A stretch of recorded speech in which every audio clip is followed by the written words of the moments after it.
What is up, everybody? Welcome to some Karametra Hive Queen. We're going to play first. See what we're playing against. Ooh, we got some Daretti action. Okay, let's go and get this closed out. As far as our opening hand goes, yeah, this is good. It's not too bad. Do we want to mulligan one more? We've got two creature. Yeah, we'll go and keep on this one. We can turn those two creatures into some land drops. Hopefully, we'll draw into something a little bit better. Let's get the secluded step down, and then we'll go and pass the turn. But yes, we're playing Karametra, God of Harvest Moon. So she has Devotion 7, and then she turns into a creature. Then, whenever you cast a creature spell, you may search your library for a forest or a plains card, then put it onto the battlefield tapped. Pretty fun. We got a little Karametra insect tribal. Well, not really tribal, but insect synergy, if you want to call it that. Pretty fun. I like it. It's always fun getting a bunch of insects out and then inviting Crater Hoof out to have some fun too. So let's go Forest, and then, yeah, we'll go and pass the turn.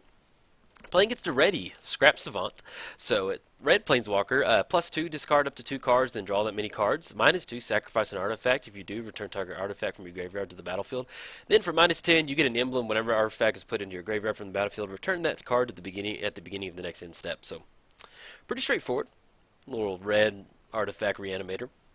Yeah, we've got the land over here. Probably could have mulligan right there, but I was afraid that we'd mulligan into, we've got the land drops, we've got the Minter, we've got the Goliath, we'll turn that into land drop. We're probably actually going to wait on these, because it'll be 1, 2, 3, 4, 5, 6. Well, we can probably get the Minter down, but at least we'll wait on Karametra. Alright, so we've got a Scarecrow coming in hot for 1. And then let's see what we draw. Naya Panorama. Yeah, we'll go and get that down. We can crack that, search up for a forest or a plains. Do we want to get the Minter down? Yeah, let's go and get the Minter down. Well, no, let's wait. We'll crack the Panorama. We'll get the next land drop next turn. Then follow up the Minter and the Goliath. Our opponent doesn't really have a red source over there, so we can play this one a little bit slow. But yeah, so this is Insect Tribal Synergy. There's a lot of insects in here. We're running a lot of pump effects. We have like Guy's Anthem in here. We have the Mirari's Wake. It's kind of just like green-white ramp with insects and slap a Crater Hoof on top, and you get all those the Hive Queen insects out there running. So pretty straightforward, nothing too crazy. Kind of like an Omnath ramp deck, except insects, and we got white in there. The white's kind of really almost more of a splash in here. Okay, Strip Mine. Yeah, we'll go and wait and see if he's going to fire. Okay, he's tapping that Strip Mine right now.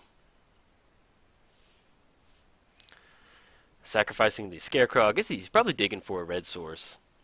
He's got tons of colorless mana. And at the end of his turn, we'll crack this Panorama.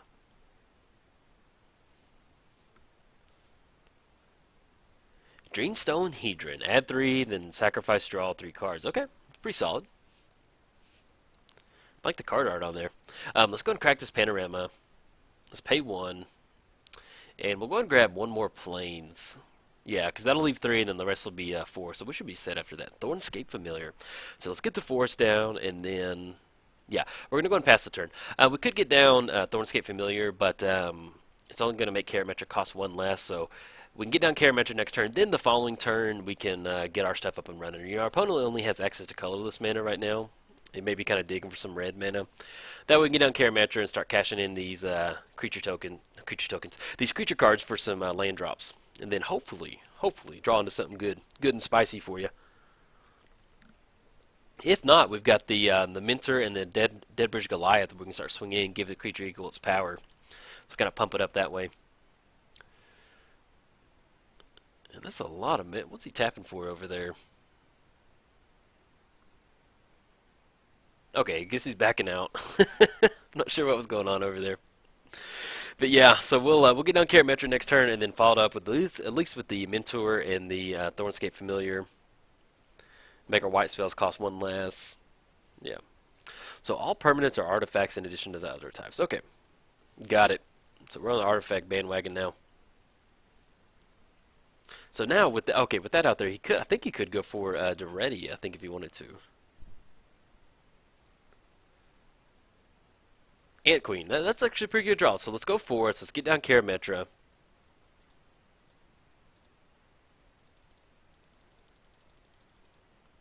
Tap for 2 more. Okay, so we're going to get down Karametra. Then, so we have Devotion 2 right now. So when you get to Devotion 5, we are going to have 1, 2, 3, 4, 5, 6, 7, 8. So we'll have Devotion 8 with Ant Queen out there. The good thing with Ant Queen is we can get her down and we can start making a bunch of 1/1 green insect tokens. So this is going to allow us to kind of get a nice little army up and running. And then we'll start making these land drops as we get these creatures up and running.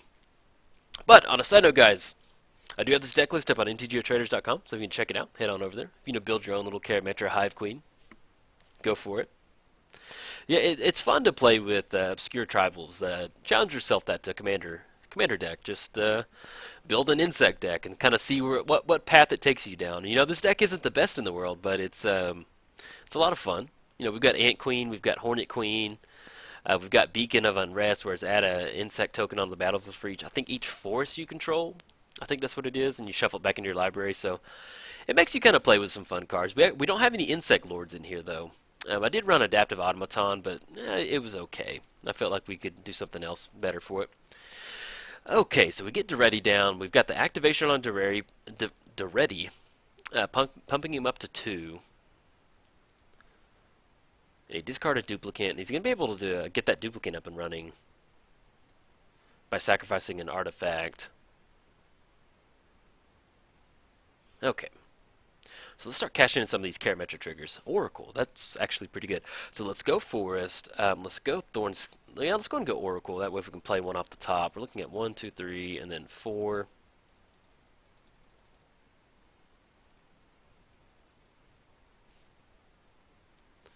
And we're going to use her ability. We're going to search up for one of our dual sources. Grab the Savannah. Come into play tapped. See if there's land on top with Oracle. If not, then we can go for we can play it from our hand. Explorers on top. Yeah, we're okay with that. So let's go and get down Thornscape. Let's get another card draw. We're going to use her ability. We'll grab that Temple Garden. Not going to pay 2 life. It's going to come into play tapped. And then with Tranquil Thicket on top. Okay, but we can play that next turn. Yeah, and then we'll go and pass the turn. Okay, so we're looking at 1, 2, 3, 4. We got Devotion 4 on Karametra. We followed up with Dead Bridge and the Mentor. I got down Thornscape and Oracle because I wanted to see the top of our library, and then Thornscape, if we get like Guy's Blessing or Mirari's Wake, that's going to help us get it out a little bit cheaper. So, but we're doing okay on mana. We're looking at 1, 2, 3, 4, 5, 6, 7, 8. We've got 9 mana, and we can at least start swinging in with 4 power over at Daretti because he just plus the Daretti right now, so we don't have to worry about duplicate coming in and out of the graveyard. He does have 5 cards though in his hand, so I'm not sure what he has in store for us over there. But with the lattice out here. We're all artifacts, so if he destroys all artifacts, it would destroy all of his, but he has nothing to make them indestructible right now. He doesn't have the forge out there. So we're a little safe from Larry David's disc coming in and blowing stuff up for us. Hey, Felwar Stone, Baked Potato, how'd you slip by me, man? Always like to roast Felwar Stone. We go back, way back, man. Look at that. That's not a stone, that's a baked potato. That's a baked potato right there. Look at it. Somebody put the baked potato in the microwave, and instead of 2 minutes, they hit 20 years, and that's what came out. A nice fortified baked potato glowing with energy. Yeah, I heard that it powers a small village. Who would have thought? Microwaving a baked potato for 20 years would yield that. The old one looks good. The old art stone looks good. But yeah, that looks like a baked potato. It does. Look at it. Been microwaved too long. Steve, you sure that thing's done? Nah, I could use a little bit more. Okay, so we got Sad Robot coming in. And as far as next turn, yeah, we've got 9 mana. We got the land drop on top. Hopefully there's another land. We can at least get down Ant Queen and Dead Bridge of Goliath and get that extra that mana. We need to get Mentor down to start giving that bonus so we can start swinging in. Unfortunately, we don't have any creatures with trample right now. Voltaic Key. Untap target artifact. Yeah, we're getting to the nitty-gritty now. Alright, so we got a gamble getting fired off. I wonder what he's going for. Oh, and the combustible Gear Hulk's in there too. Ah, very nice. Yeah, that's pretty cool that they made those Gear Hulks. Whenever they released them, I was pretty excited. I always like 5-color cycles like that. It reminded me of the Giants, the M15 or whatever year it was. The standard, the Somerset Magic Giants. Those were really cool. Inferno Titan, Grave Titan, Prime Time. Yeah, so when I saw those, it just kind of reminded me of that. That's pretty cool. But we don't. We can get down Ant Queen, start making Blightsteel Colossus. And that is the Trample Infect. Okay. And that doesn't look like. Wait, what just happened? I bet maybe he was gambling for Blightsteel and he had to shuffle it away. Maybe that might have been it. I don't know. Okay, so let's get down the Tranquil Thicket. We could cycle it to draw that Swords to Plowshare. Yeah, I think I may do that actually. So let's go and cycle that right now. So we're going to draw that card. I'd like to have swords in our hand. Okay, and Scut Mob's on top. Let's go ahead and Daretti is going to go to 9. We could path on these Sad Robot, swing in for 4 and drop them down.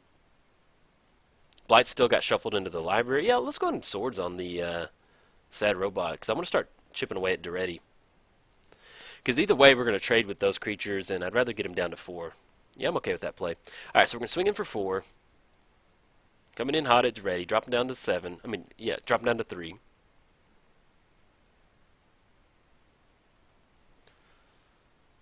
Okay, and then let's go Ant Queen for sure. So we're looking at double green. And then for one more. Okay. So we'll get down Ant Queen. We can make an extra token off that mana we have available. Let's grab a force right now. And then Devotion will be at 6, and then we'll get down the Mentor next turn or the Dead Bridge Goliath, and then we'll be able to get some stuff up and running. Yeah. So we'll have 5/5 coming in. We'll have 9 coming across. Karametra is going to be 6. So that's going to be 15. We'll definitely be able to wipe out Daretti, and then Karametra will be turned on with Devotion. Then we can get down the Mentor and start tapping the Mentor to give our creatures some bonus too on that one. Okay, so he's just pumping up the Daretti right now. Yeah, we could have held on to that path, but he doesn't get that card draw, and then I like getting Daretti down, just in case he's got some type of weird way to stop our blockers, or I don't really want to trade an Oracle or the Thornscape. We probably could have traded the Thornscape, but then we just swing him with just 1, and he automatically blocks on the Oracle, so yeah, I'm okay with that path. Karn, okay. Whenever it becomes blocks or becomes blocked, it gets -4 +4 until end of turn. Target non-artifact becomes an art. Okay. So if we had like a Mana Crypt out there, they could actually have our Mana Crypt become a creature and it would die because it's a 0. We don't have any artifact rocks out there, mana rocks out there right now, so we're okay. But we do need to make sure we make a little insect token at the end of our opponent's turn. A Wormcoil Engine. Okay, so that's going to make things interesting for sure.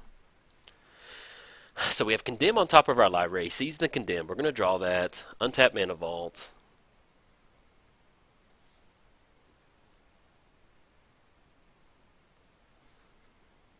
And he still has an active Sensei's Top. I'm not sure what he could be doing right now.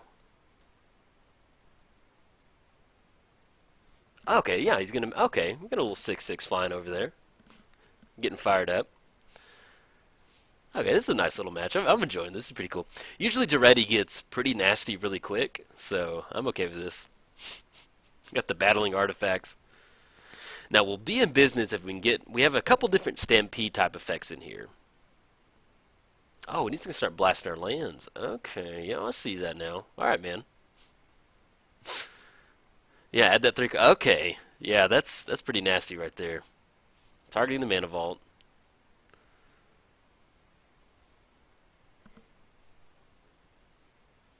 Yeah, we could have. Well, that pass seems pretty good for that Karn, but we didn't know he had Karn though, so that's one of those things where they didn't mind. All right, so let's go and add this mana to the mana pool.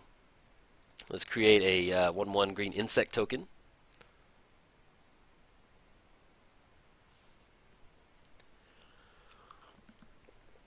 Now, he's going to be able to exile pretty much all of our stuff next turn.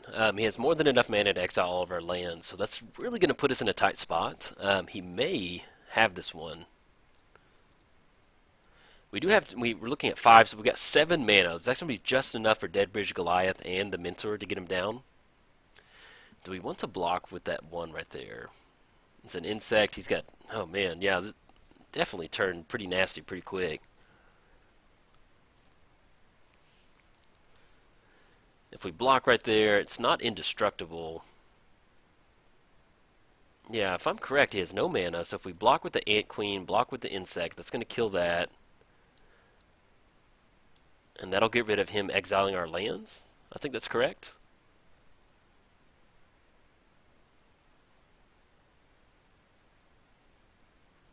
Okay, there we go. So we got our lands being saved right there. Okay, so we can play the force off the top from Oracle. We've got Scut Mob on top again. What? Weren't you on top earlier, buddy?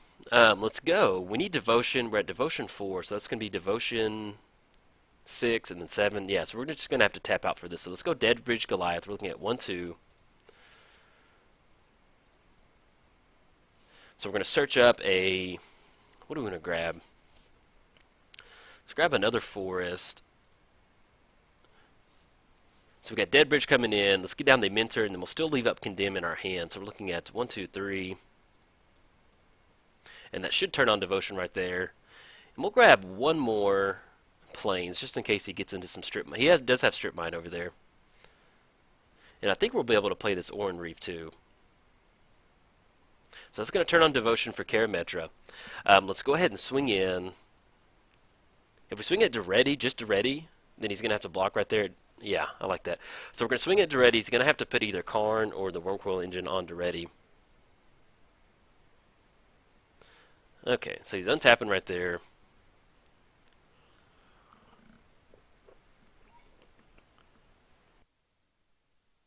Sorry about that. I took a drink of tea and it went down the wrong windpipe. We do have Rust Scarab on tap, though. Whenever it becomes blocked, you destroy target artifact or enchantment target player controls. Maybe a little bit of a long shot. All right, getting the Unwinding Clock up and running is a 4/4. So we're just going to start swinging in with Karametra. Hopefully we're going to be able to get around. We're going to swing it into Ready too, so he's going to have to block with that Unwinding Clock. Yeah, Unwinding Clock.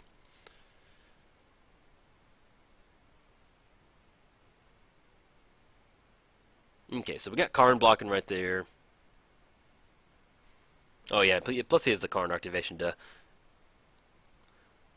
Alright, now if we do have Condemn in our hand, and it was on top of our library. If our opponent missed it, maybe they don't know we have it in our hand, but it was revealed due to Oracle. So hopefully if he swings at the Wormcoil Engine, we can put it on the bottom, or we can put Karn on the bottom.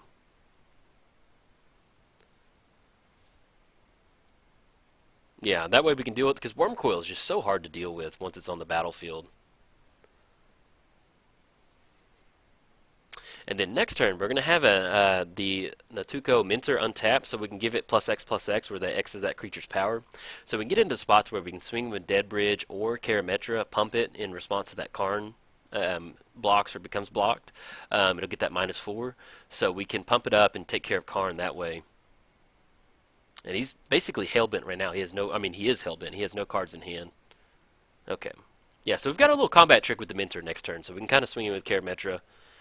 And he's bringing back the... Oh, man. Yep. We need to find some way to deal with... Yeah, that Karn is just going to get out of hand so quick. Well, I mean, with this out there, when he starts popping our lands, because he's got... yeah, he's got 1, 2, 3, 4, 5, 6, 7, 8, 9. Got that Mana Vault untapping. He can pretty much wipe out most of our lands, I think. No good comes from this card, guys. No good. Yeah, that combined with Larry. Okay, he's blasting the lands right now. Understandable. And we're not. I would F6 right now, but yeah, we'll let him do his thing. We've gotten to turn 8. That turn 8's when if you're doing something busted in Commander, that's when it's going to go off. So if he wants to pop our lands, go for it. And I'm just hitting OK to see if he's going to blast that Plains yet. Okay, blast it right there. We still have one more Plains up. Still has Voltaic Key, but I don't think he can. Yeah, he still has some colorless mana. You can only cast artifact spells with it, so at least we've lost all of our forest. So we're going to be drawing that Scab, hopefully. And I'm going to go ahead and condemn that Wormcoil down to the bottom right now, just because we can get into spots where we can swing in.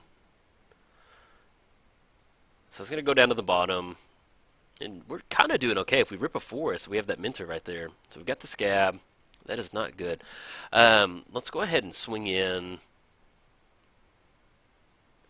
So if it blocks, it's going to get -4, just be 0-8. So we're just going to swing in with the whole board. And I think we're just going to come in hot. Well, if we come in all hot at Daretti, he can recast it, sacrifice it. Yeah, we're just going to come in hot. We're just going to try and get combat damage.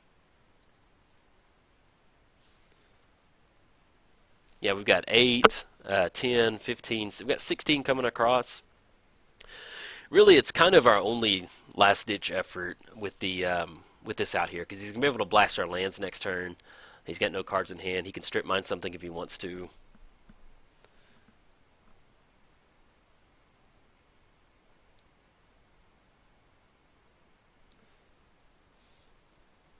Okay, so he's getting that one fired up. Yeah, it's just he can activate Karn and get his artifacts fired up. There's just he's going to be able to untap and blast our planes, so it's just not really much we're going to be able to do. Even if we just grab like a Crater Hoof or something, it's not going to do anything.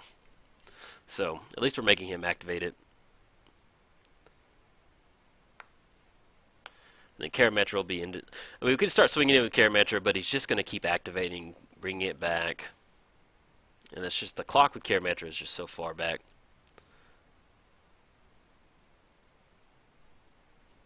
Okay, trade's right there. Yeah, we're probably, if he blasts our planes, we'll see what's on top, but that's probably going to be it right there. It's just, we have to just get super lucky to deal with this permanently, exile target artifact instead of destroying it. And I don't know if I have Return to Dust in here. I'm not entirely sure. Yeah, and he's blasting our planes right there. So depending on what we draw next turn, we may just go ahead and scoop it up, just because he's going to be able to start blasting our lands away right there. But yeah, that's Karn in the little lattice over there, putting in some work. Maybe we didn't have to swing in with all our creatures right there, but either way, we're still losing our lands. So eventually, we're just going to be sitting there with a bunch of creatures. So.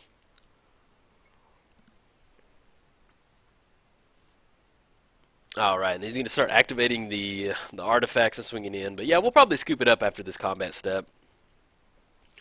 Because he does have the Daretti. He can sacrifice an artifact to bring back the Combustible Gear Hulk if he wanted to get into some extra. Yeah, you may have target opponent draw 3 cards. Yeah, so he could even Gear Hulk out of the graveyard with Daretti if he wanted to. Yep, which is exactly what he's doing. He's going for it. Okay. Wait, how does this work again? Yeah, so if we let him draw 3 cards, if that player doesn't, put the top 3 cards of your library into your graveyard, and then Combustible Gear Hulk deals damage to that player equal to the converted mana cost of those. We'll just let him draw it, just because if they go into the graveyard, then it's going to be graveyard fodder for Daretti, and so that way he's going to have to cast it. It's makes a very small difference as far as us winning, but yeah, I'd rather him have it in his hand. Plus, it could get it in a spot where he kind of closes it out. I think where we messed up was I didn't mulligan at the beginning of the game, and we just went land, and just had nothing to do. So I probably should have mulliganed at the beginning of the game. Alright, so we got 14 coming across. That's going to put us 28, put us down to 24. And let's see what we draw to gets us out of this. I don't think anything really does at this point, because we have to go land and then some type of artifact, exile type effect. Okay, let's see. We get the Broadhatch Natuka. Yeah, that's not going to get it done. Good game, man. Alright, guys. Yeah, unfortunately, we lost that one. That, everything's artifacts, and you start exiling with Karn, man. It's a little hard to get all your lands exiled. So, but yeah, we'll go and scoop it up on this one. But yes, alright, guys. If you enjoyed the video, like and subscribe. Thanks, guys.